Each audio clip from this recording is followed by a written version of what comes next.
The night was cold and wet. Rain hit the roof in a steady rhythm and thunder rolled somewhere far away. Ethan Cole parked his small transport shuttle beside his old farmhouse. The engines hummed softly before going silent. He sat there for a moment staring at the dark house through the misted glass. It had been 2 long years since he'd seen it. 2 years on Mars, 2 years of dust, silence, and red skies. Now he was finally home. He stepped out, stretching his tired body. The air on Earth smelled real. Wet soil, grass, the faint scent of pine trees. It was different from the recycled air of the space base. He smiled a little and whispered, "Home, sweet home." Inside, the house felt frozen in time. The same pictures hung on the wall. The same old couch. The same coffee mug still cracked on the handle. He left everything exactly as it was before he left for his mission. Ethan dropped his bag by the door, kicked off his boots, and rubbed his neck. The clock on the wall ticked quietly. He felt strange, like a visitor in his own home. He walked toward the kitchen to get some water. That's when he heard it, a faint sound, like a whisper. Then another. Small voices. He froze. The lights were off. The kitchen was dark. But he could hear it clearly now, a soft, trembling whisper. "Don't let him see us." Ethan's heart pounded. Someone was in his house. He reached for the wall switch and turned on the light, and that's when he saw them. 2 small figures stood near the table.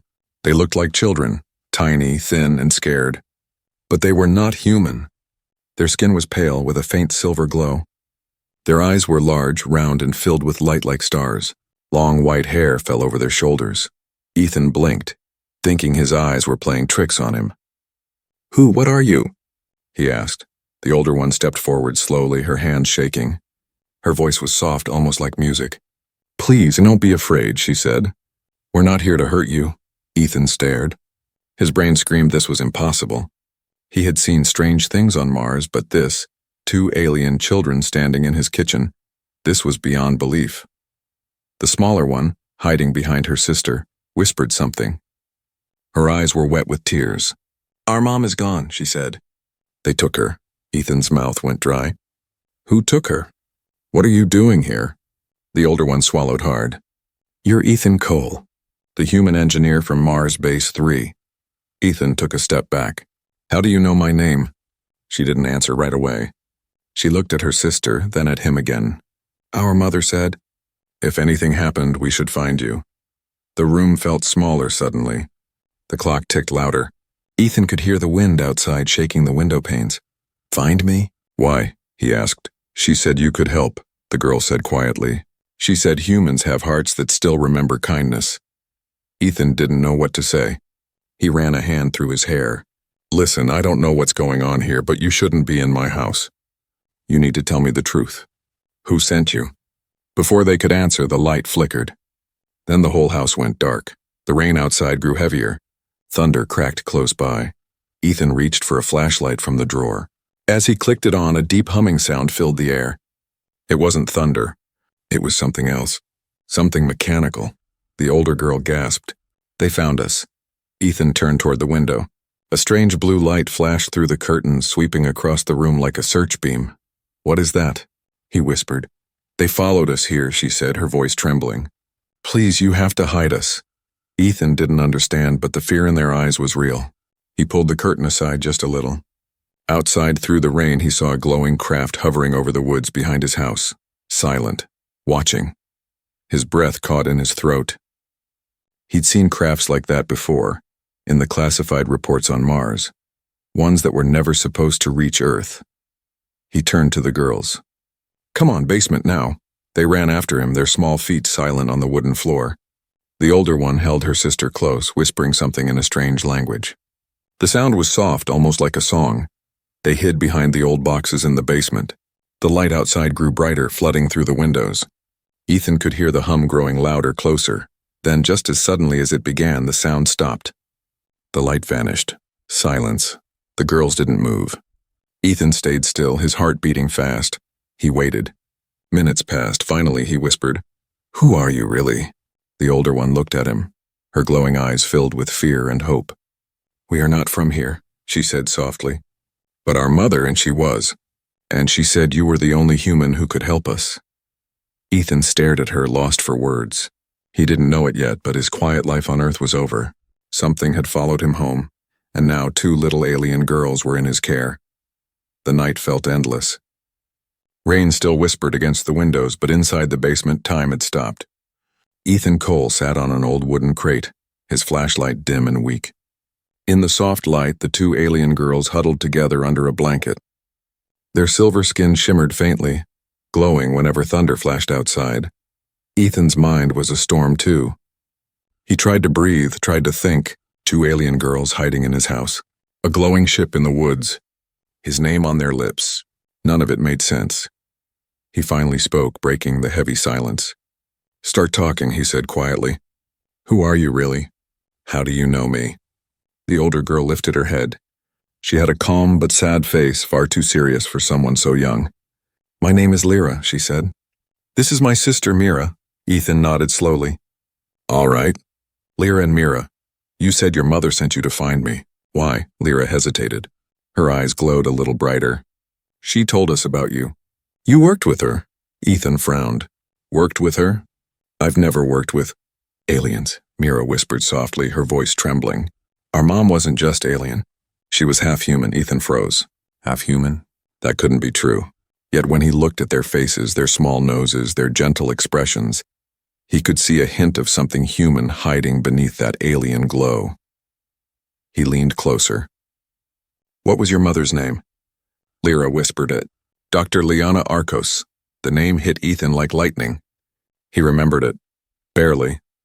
A woman from the Mars Research Division years ago. A scientist who disappeared after the last phase of Project Dawnlight. He had met her once. Tall, quiet, strange eyes that glowed faintly even under the lab lights. Everyone said she was from another research branch. No one told him the truth. Ethan rubbed his forehead. "That's impossible. She vanished 5 years ago. We never found her." Lyra nodded. "She didn't vanish. They took her. The same ones who followed us here." Before Ethan could ask who they were, the house creaked above them. Heavy footsteps. Someone was inside. Lyra's eyes widened. Mira held her breath. Ethan switched off the flashlight and motioned for silence. The sound grew louder, boots moving slowly across the wooden floor upstairs. Then came the metallic click of a weapon being loaded. He reached for the small pistol in the drawer beside him, a relic from his old service days. It wasn't much, but it was something. Mira whispered, barely audible. "They found us again." Ethan shook his head. "Stay here. Don't make a sound." He moved up the stairs quietly, step by step. The rain masked the sound of his breathing. When he reached the living room, he saw a faint light through the curtains. Military flashlights. 2 shadows moved near the door. Then someone knocked. "Mr. Cole?" A voice called out. "Earth Security Division. We need to ask you a few questions." Ethan froze. He knew that tone. The same voice he'd heard on Mars whenever things went wrong. Calm, cold, rehearsed. He opened the door halfway. "What's this about?" The soldier's visor reflected his face. "We have reports of unidentified life signatures in this area. We need to check your property." Ethan's jaw tightened. "There's nothing here but me." The soldier hesitated, then nodded. "If you see anything unusual, contact us immediately." They left a scanner device on his porch, blinking faintly before walking back into the rain.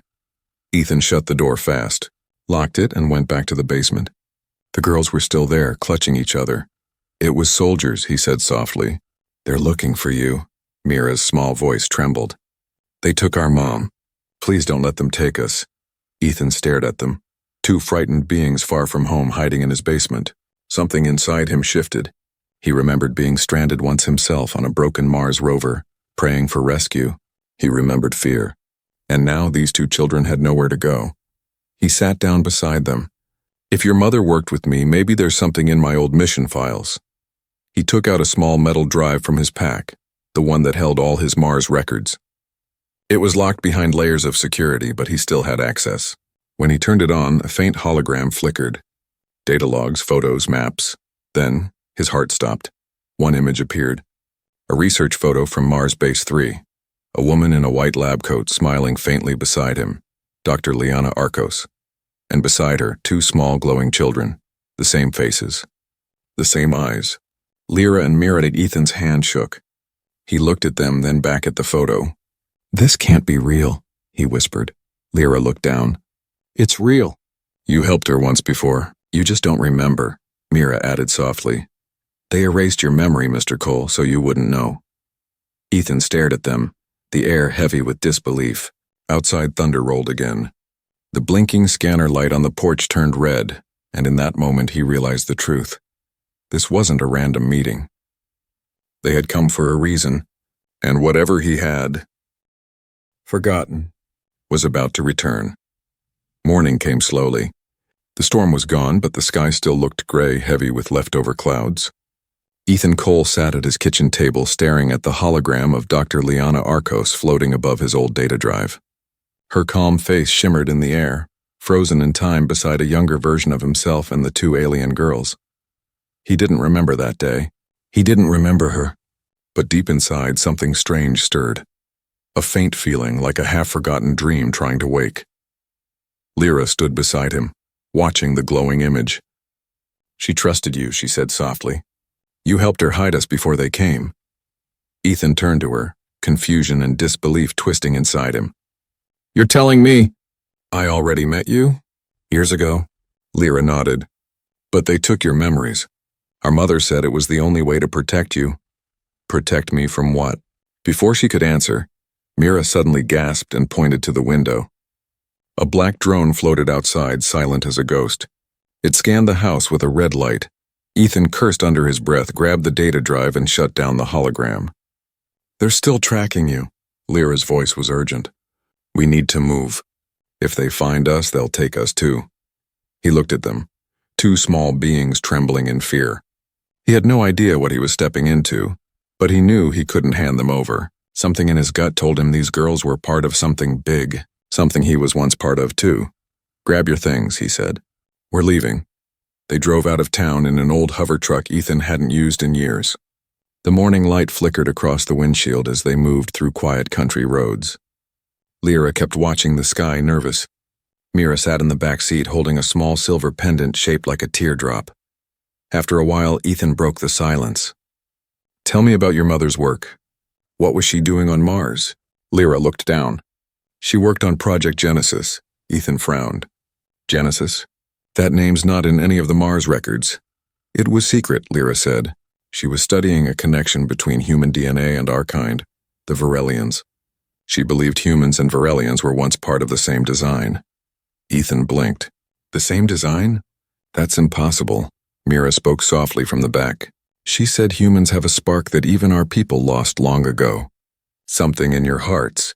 He didn't know how to respond. He remembered working with alien samples, decoding strange energy patterns, but not this. Not children. Not cross-species research, he asked. And the Genesis project, what was it for? Lyra hesitated, then whispered, to stop the war before it begins. Her words hit him like a punch. War between who? Between your world and ours, Lyra said. The council on our planet wants to control the Genesis code. They believe humans are dangerous.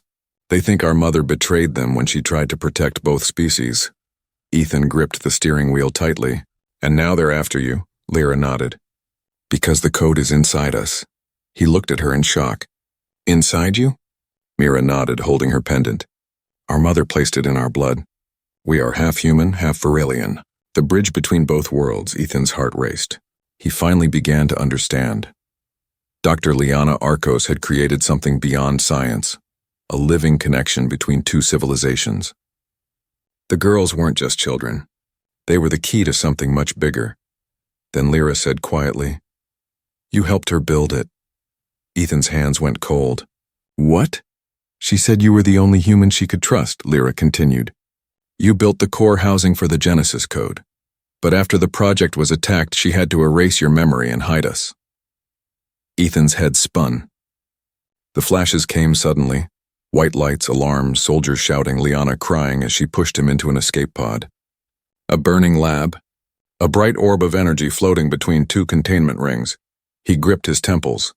The memories came in fragments like broken glass cutting through fog. I remember. Something, he muttered. I remember her saying, the bridge must live. Lyra's eyes glowed softly. That's what she told us too. Before Ethan could say more, his communicator buzzed. A private frequency. A voice he hadn't heard in years came through, deep and tense. Ethan, it's Captain Juno. Listen carefully. You're in danger. Ethan's chest tightened. Juno, you're alive? Barely, the voice replied. They know you have the children. You have to disappear now. What is happening? Ethan demanded. Juno hesitated. Everything we worked for on Mars, the Genesis code, the contact with Varelians, it was all real. They covered it up. The ones hunting you aren't human anymore. The transmission cut off. Silence filled the truck. Mira's pendant began to glow faintly, Lyra whispered. They've found us again. And from the dark clouds above, a shadow fell, a black ship descending slowly, its engines humming like thunder reborn. Ethan hit the accelerator, the road shaking beneath them. The ship's light chased them like a storm. He didn't know where they were going, but one thing was clear now. He was part of something he had never meant to start, and there was no turning back. The sky was burning with light. A black ship followed close behind the hover truck, cutting through the clouds like a blade. Ethan gripped the steering wheel hard as the engine roared. Trees blurred past them, glowing blue under the ship's strange light. Hold on, he shouted. The truck bounced off the muddy road as energy beams tore through the air, missing them by inches. Sparks flew, dirt exploded, and the sound was like thunder tearing open the earth. Mira screamed and ducked low. Lyra held her close, her eyes glowing with fear and something else. For a brief moment, her skin shimmered brighter, like stars waking under her skin. Ethan saw it. What's happening to her? She's trying to protect us, Mira said. But it hurts her. The air inside the truck began to hum with static. The lights flickered. Lyra stretched out her hand, trembling. A faint blue shield formed around the truck like a bubble of light. The next beam hit it and bounced off. Ethan's eyes widened. She's blocking it. Lyra's voice was weak. I can't hold it long. We have to hide. Ethan scanned the road ahead. A narrow tunnel appeared through the hills. An old mining shaft. He turned sharply, tires sliding on the wet ground. The ship fired again, but the beam missed as the truck dove into the darkness. Inside the tunnel, silence returned, broken only by the echo of dripping water and their heavy breathing. The ship hovered outside for a moment, then drifted away. Ethan stopped the truck, heart still pounding. Everyone okay? Mira nodded, her small face pale.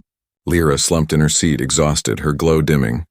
She used too much energy, Mira said, tears forming. She does that to keep us safe. Ethan reached back and checked her pulse, steady but weak. She needs rest, he said.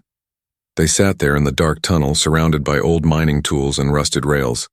Ethan turned off the engine and finally allowed himself to breathe. He stared at the two girls, then at the pendant around Mira's neck. It was glowing faintly now, pulsing like a heartbeat. What is that thing? He asked. It's part of the Genesis code, Mira said softly. Mother made 2 keys, one for me, one for Lyra. Together they can wake the bridge. The bridge? Between worlds, Mira whispered. Mother said it's the only way to stop the war. Ethan leaned back, trying to process everything. He still couldn't believe it. Aliens, secret codes, memory erasure, now a war between species. But then he remembered the way Lyra risked herself to protect them. That wasn't something a weapon would do. That was love. He looked at Mira. Your mom must have been something. Mira smiled faintly. She said humans have something special, something her people forgot, a heart that fights for others. Ethan chuckled quietly, though there was no humor in it. If that's true, I guess I'm about to prove her right. Hours later, night fell again. They had moved deeper into the mountains, hiding in an old research shelter Ethan once used during geological surveys. It was half buried, forgotten by time. The power still worked. Lyra was resting on a cot, breathing softly. Mira sat beside her, tracing glowing lines in the air, symbols that looked alien but beautiful. Ethan watched her. What are you doing? Sending a signal, she said. A message to Mother, he frowned. I thought she was gone. Mira looked up, her big glowing eyes calm. Mother isn't gone. She left something of herself inside the code. If we find the right place, we can reach her. Ethan felt a strange chill. A memory stirred. Liana standing in the lab saying, if anything happens to me, the code will remember. He walked to the corner and opened a metal locker. Inside were old maps, tools, and a small black case. He flipped it open and stared at the symbol etched inside, the same one Mira was drawing. His voice dropped. I've seen this before, on Mars, in the Genesis chamber. Mira looked at him, surprised. Then you know where to go. Before Ethan could answer, a sharp noise came from the communicator. Static, then a distorted voice. Ethan Cole. Return the hybrids? This is your last warning. The voice wasn't human. It had a metallic echo like two tones speaking at once. Ethan's eyes darkened. They found us again. He shut off the communicator and turned to the girls. We move at dawn. Where will we go? Mira asked. Ethan looked out the narrow window at the stars above. Back to where it all began. Mars Base 3. Mira's eyes widened. That's where Mother made the bridge, he nodded. Then that's where we'll finish what she started. Outside, in the distance, a blue light rose into the sky. The alien ship searching the valleys again. Ethan checked his weapon, his voice low but steady. They can chase us all they want, he said. But no one takes these kids again.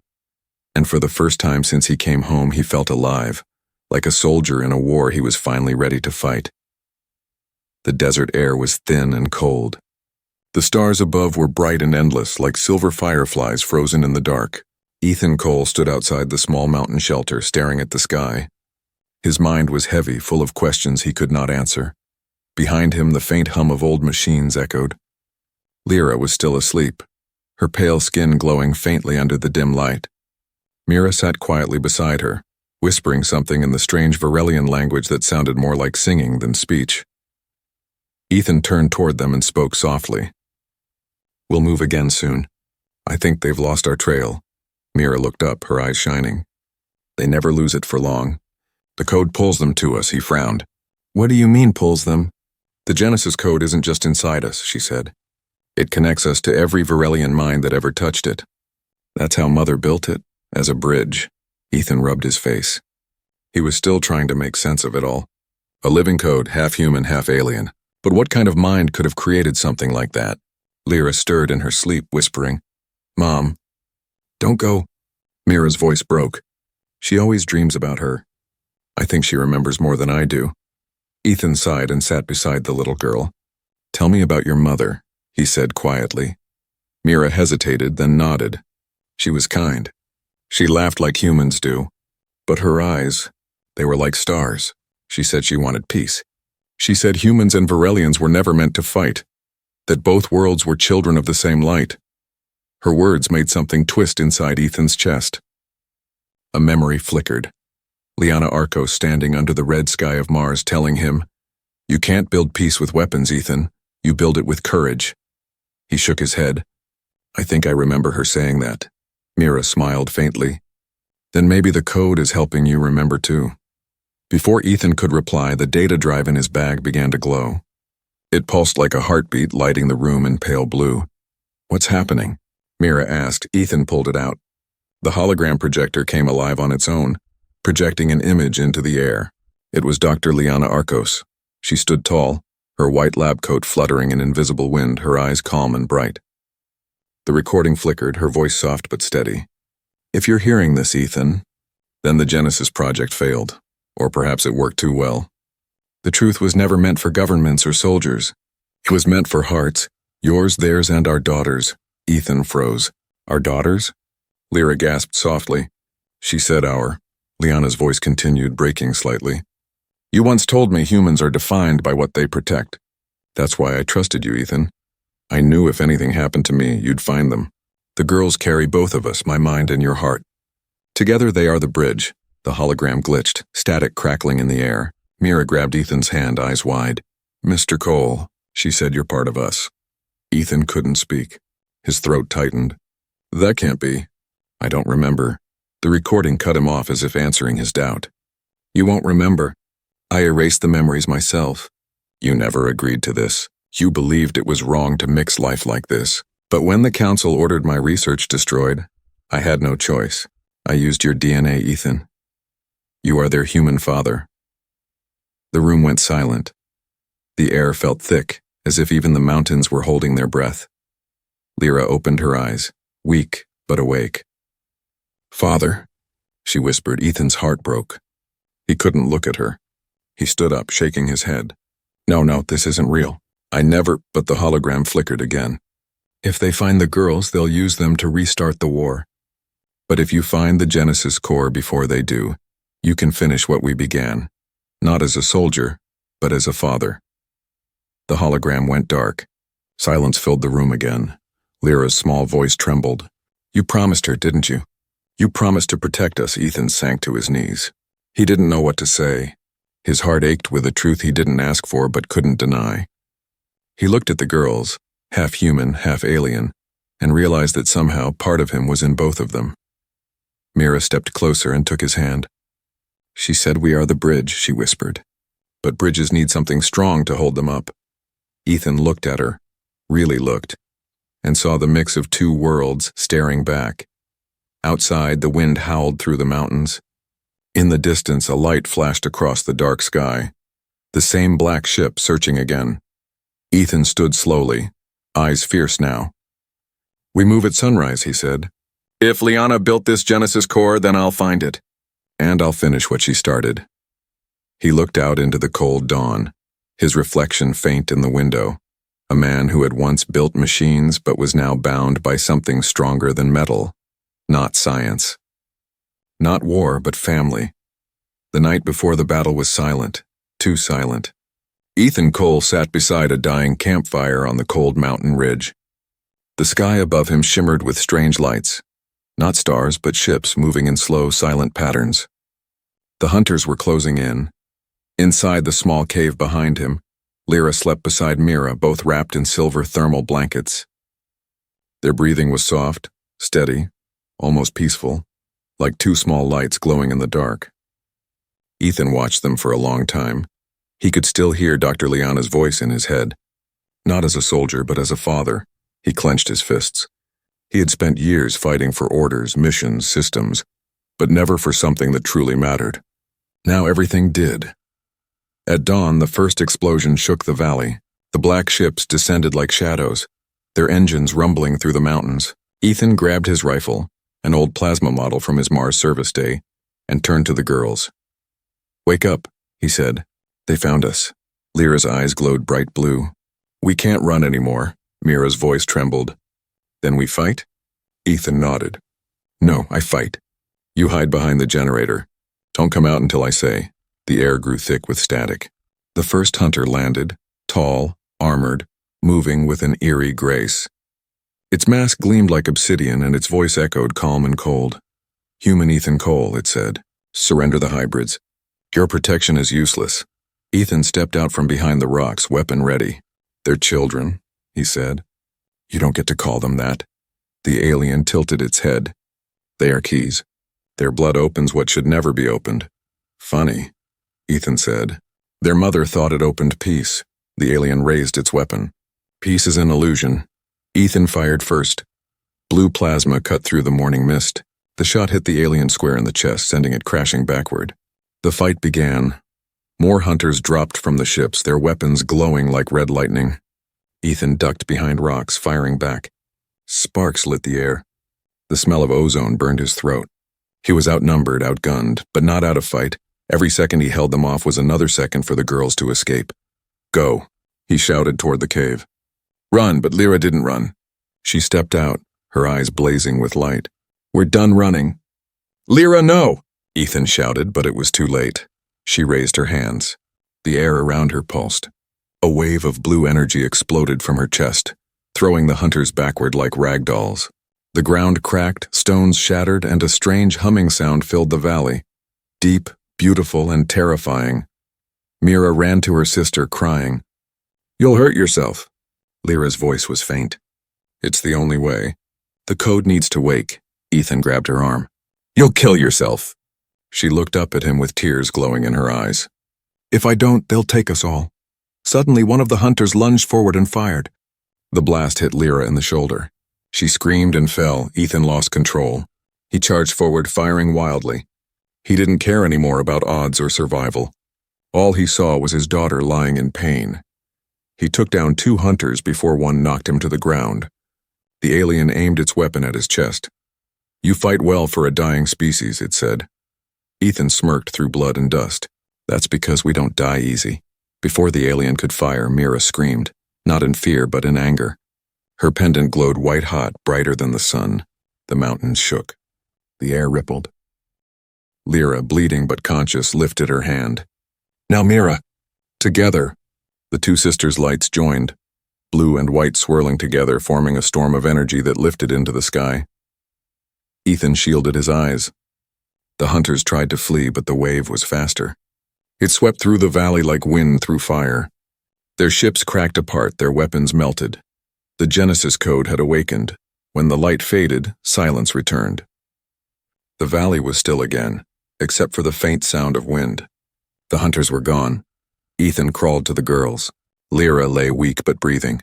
Mira knelt beside her, holding her hand. Ethan whispered, "You did it. You stopped them?" Lyra smiled faintly. "No, Father. We stopped them." He looked around. The ground beneath them glowed with strange patterns, the same symbols from Mars Base 3. The Genesis core had activated through them. Lyra's voice was soft, fading. "Mother said the bridge would wake when both hearts, human and Varelian, stand together." Ethan held her hand tight. "Stay with me, kiddo." "We're not done yet," Mira whispered. "She's not gone, Father. The code is changing her." A gentle light rose from Lyra's chest, floating upward like mist. Ethan watched, not with fear this time, but awe. The voice that followed was not Lyra's, it was Liana's. "You did well, Ethan. The bridge is almost complete. One last step, and both worlds can be saved." Then the light vanished into the dawn sky. Ethan stood, heart pounding, staring at the glowing valley. The war wasn't over, but something greater had begun, and he knew what he had to do next. The first light of morning fell across the mountains, quiet and golden. The smoke from the battle had faded, leaving behind the smell of ash and cold air. Ethan Cole stood among the ruins, his clothes torn, his hands trembling. He had survived. But the world around him had changed. Forever, the valley that was, once rock and dust, now shimmered faintly with symbols glowing beneath the soil, the marks of the Genesis code. They pulsed softly like a heartbeat, spreading light through the earth. The war machines were gone. The hunters, the ships, the death, all erased in the same silent wave that had nearly taken everything. Behind him, a small voice called out, "Father?" Ethan turned. Lyra stood weakly at the edge of the light, her silver skin pale, her eyes glowing faint but warm. Mira held her sister's hand tightly, tears running down her cheeks. "You're alive," Ethan whispered, rushing to them. He dropped to his knees and pulled both girls into his arms. "You're both alive," Lyra smiled faintly. "We didn't do it alone," she said. Ethan frowned, confused, and then he heard it. A soft hum like a voice carried in the wind. He looked up. The air shimmered above the glowing valley, and from that light a shape appeared. Gentle, transparent, and bright. It was Dr. Liana Arcos. She wasn't flesh and blood anymore. She was light energy, a part of the Genesis code itself. Her eyes were calm, filled with love and sorrow. "Liana," Ethan breathed, standing slowly. Her voice floated through the air, soft and clear. "You did what I could not, Ethan. You kept them safe." Ethan shook his head. "I almost lost them. I wasn't strong enough." Liana's form flickered, her expression tender. "Strength is not what saves lives, love does. You finally understood that." The girls reached out to her, their small hands glowing as they touched the air where she hovered. The light rippled, warm and alive. "Mother," Lyra whispered. "We finished the bridge," Liana smiled. "Yes, my stars. And now both worlds will feel it." The ground beneath them glowed brighter. Far beyond the mountains, beams of soft blue light rose into the sky, linking Earth's atmosphere with the faint shimmer of another planet far above. Varelia, their mother's home. The bridge had opened. Ethan watched in awe. "You did it, Liana. You connected them." "We did it," she said gently. "You and I, humanity and Varelia. Our children will be the first to walk both skies." He wanted to reach for her, to hold her again, but his hand passed through the light. It flickered faintly. "Don't go," he said, his voice breaking. "Please, not again." Her smile turned soft and sad. "I never left, Ethan. Part of me will always live inside them, and inside you. The bridge needs both sides to stay strong." Her image began to fade. Mira cried softly, "Mom!" Liana's last words floated on the wind, almost like a song. "Be kind, my children, be brave. And remember, peace is built by hearts that dare to love." Then the light was gone. Silence returned. broken only by the soft sound of the girls weeping. Ethan stood there, tears on his face, staring at the empty sky. He didn't know how long he stood like that, but when the light finally faded, a calm settled over him. He turned to the girls and smiled through his pain. "She's gone," he said softly. "But her dream is alive," Lyra nodded weakly. "She said you'd protect us." "I will," he promised. "Always." Weeks later, the world began to notice. Strange signals appeared in the night sky, energy readings beyond human science, but instead of panic, there was quiet wonder. The governments called it a miracle. The people called it hope. At a small farmhouse surrounded by glowing wildflowers, Ethan taught the girls how to grow plants, how to laugh, how to live as children again. Sometimes at night they would look up at the stars and see faint silver lights dancing. Varelian ships, peaceful now, sending signals through the bridge. Mira would whisper, "They're saying hello," and Ethan would smile, staring at the sky that once terrified him. "Yeah," he'd say softly. "They are." One evening, as the sun set behind the hills, Lyra asked, "Father, what does it mean to be human?" Ethan thought for a moment, then looked at them both. "It means we make mistakes. We fight, we break, but we love anyway. That's what makes us human, and maybe that's what saves the stars too." The girls smiled. The wind carried their laughter across the fields, soft and bright, and somewhere far away in the shining sky, a voice whispered through the bridge, a mother's voice, proud and full of peace. "They did it, Ethan. Humanity did it. Sometimes, the universe doesn't need another weapon. It needs a human heart strong enough to protect what's different."